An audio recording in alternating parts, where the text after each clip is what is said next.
Hey everybody, welcome back to another video. I'm Megan, we're back in my library. I'm a high school librarian, and today I'm going to tell you all the books, I say all, it's 3, big surprise. All the books I'm going to read that I did read in December and the books I hope to read in January. So December was an interesting month because, like I said, I only read 3 books, but one of them was really long. So the first book I read was Priory of the Orange Tree by Samantha Shannon. This book was 800 pages long, and I just returned it to the library, so I don't have it in my hand, which I hate. I like being able to hold it. But it was very, very good, and I'm just going to quickly tell you my sort of overall thoughts about it. So this book is basically like light Game of Thrones is how I would describe it. There are dragons, there's an east and a west, kind of like in Game of Thrones. There's a dragon rider, there's like an assassin girl, there's some politics going on, but it's a standalone fantasy novel.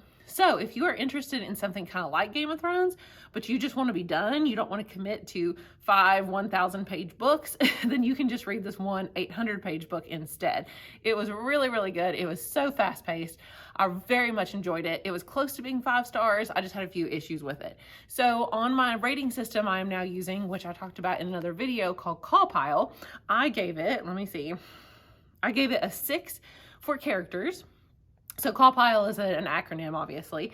So C is for characters. I gave it a 6. The only reason is because 4 to 6 is mediocre. And I would say the one thing about the book that I didn't like were the characters. They were very mediocre. I cared way more about the plot than the characters. Whew, gosh, I get out of breath immediately. Okay, as soon as the baby comes, I'll have my lungs back again. Okay. The next one is Atmosphere. I gave it a 7. It was pretty good. Writing style, I gave it an 8 because I really enjoyed the writing. The plot, I gave it a 9 because, like I said, that's what carried me through, really. Intrigue, I also gave it a 9 because I was intrigued throughout. I kept wanting to pick it back up again. Logic, I gave it an 8. Everything was pretty logical. There were a few things I thought towards the end that didn't really make sense character-wise, and I feel like the author tried to hurriedly, almost kind of like speed up the ending because she wrote this book over the span of like a lot of years. I can't remember how many, but it was a lot. And so I think she was just ready to be done. So some of the things at the end felt kind of rushed. And finally, entertainment, I gave it a 9. So if you average all that together, it comes out at exactly 8.0, which is smack dab in the middle of 4 stars. At first I thought it would get 4.5 stars, but it really turned out to be 4. And I kind of agree with that because of the lack of character, what's the word for it? Just, I didn't care about the characters, whatever word that is. But other than that, it was really good, and I highly, highly recommend this book. It was probably the best new book that I read last year. And the second book I read this month, December, was Shadow and Bone by Leigh Bardugo. So I've not read a book by Leigh Bardugo before, and I really want to read Six of Crows. It's a duology. It's a fantasy young adult novel, and I cannot wait to read it, but apparently I can't read it until I have read the original Grisha trilogy. So this one's called Shadow and Bone, and most people have probably heard of it because it's really famous. It's from like 2012 or something, so I mean, it's not a super new fantasy novel. Yeah, 2012. This was the author's debut novel.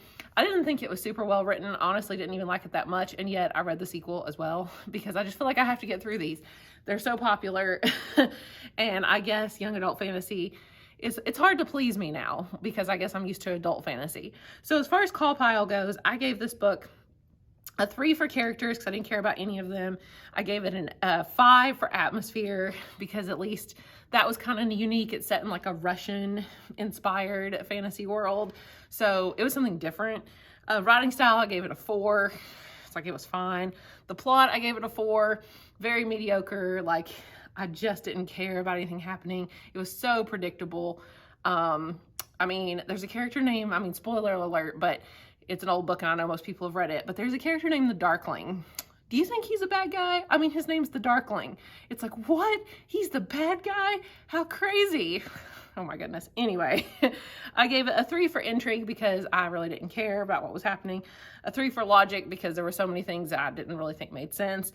And a 4 for entertainment because it was very mediocre, and yet for some reason I kept reading it and did not DNF it. So here we are. At least it was short. Overall, that comes out to a 3.71 on Call Pile, which is 2 stars. And that's pretty much what I would give this book. If you're a young adult and you like fantasy novels, maybe you give it a try, but it just was not for me. So strangely enough, I have no idea why, but I continued on with the series.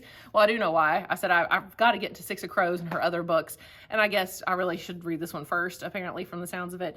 Anyway, so this is the second book in the Grisha trilogy. This one's called Siege and Storm, also by Leigh Bardugo, and of course I plan on reading the third one. This one was the longest of the three, I believe, at over 400 pages, like 432 or something. This book I gave a little bit higher score to. So I gave this book a 5 for characters because there is a new character who is actually pretty interesting in this one named Nikolai. And I know that I think another book that she wrote, maybe one of the newer ones, like follows that character potentially. And he was actually intriguing. He's kind of he reminds me of like a Jack Sparrow roguish type character. So I gave it 5 for character, 5 for atmosphere, just like I did last time, 4 for writing, just like I did last time, 5 for plot, a little bit higher because it was a little more interesting, I suppose. It didn't take so long getting set up like the first one did. Intrigue, 4, a little bit higher than the last time because it was, at least I was intrigued apparently enough to continue on with the series. 3 for logic, and once again, some of the things didn't make sense. And finally, 4 for entertainment, which is what I gave the previous one. That comes out to 4.28, which is 2 stars, but it was closer to what I would say 2.5 stars because it was on the higher end. Let's see, I think, yeah, 4.5 is the top of the 2 stars, and mine was 4.28. So it was very close to being 3 stars. So I would say 2 stars for the first one, 2.5 stars for the second one. I'm going to finish the trilogy for some reason, and maybe it'll get better. I doubt it though, because I don't really care about the characters or anything that's happening, but I will see it through and power through, and I can actually talk to people about this famous Grisha trilogy. Not really quite sure why it's so famous, honestly, but here we are. So overall, in the month of December, I read a total of, well, 3 books, which was about 1,600 pages, 1,597. They were all fantasy. 2 were young adult, 1 was adult. And I hope to branch out a little bit more next month and read something that's maybe not fantasy, just to kind of give myself a break. So speaking of that, let's go ahead and talk about what I plan to read in January. Now, the baby could come early. He is due February 10th. But assuming I still get to read all of January, and I might be resting a lot more because I'm tired all the time now, then I will hopefully read all these books. I'm going to read Ruins and Rising by Leigh Bardugo, which is the 3rd of the Grisha trilogy. We'll see if I like it any better than I did the last one. Next, I'm going to reread an Anne Rice book. So I could have reread the entire Vampire Chronicles, but after doing the video I did a couple weeks ago on tier ranking the Vampire Chronicles, you should totally go watch that because that was just really fun and hard to do. But I used to hate the 5th book in the series, Mimnock the Devil. Hated it. It still follows Lestat, which is, he's like the best character ever. He is my favorite character of all time. Oh wait. Oh, it smells so good. Okay, anyway. So I hated this book in the past, but I decided that I think I would give it one more try. I don't know why, but I kept moving it up higher in my tier ranking video. So I'm intrigued to reread it and see if I like it any better. It's not too long. It's like 450-ish pages or something. And oh gosh, can't stop smelling it. Anyway, we're going to see how I think of it now. It's been probably at least 10 years since I've read this book. So maybe 10-year younger me just didn't like it, and maybe I will like it now. We'll see. So I'm also going to read something that's not fantasy. I definitely want to read this book, which is The Field Guide to the North American Teenager. It was one that I picked out. I did order this one specifically. It wasn't just randomly sent to my library, but I ordered it for the library because it had received really good reviews and maybe an award or something. I can't remember. There was a reason why I picked it though. It was highly rated and recommended, but it's an actual realistic fiction novel about a kid that moves from Canada to Austin, Texas, and he's Black and he's Canadian and he feels really out of place in Texas. And he kind of creates this like field guide where every chapter, at the beginning of the chapter, I'll show you, it tells, like, it pretends like it's like a field guide and gives you information.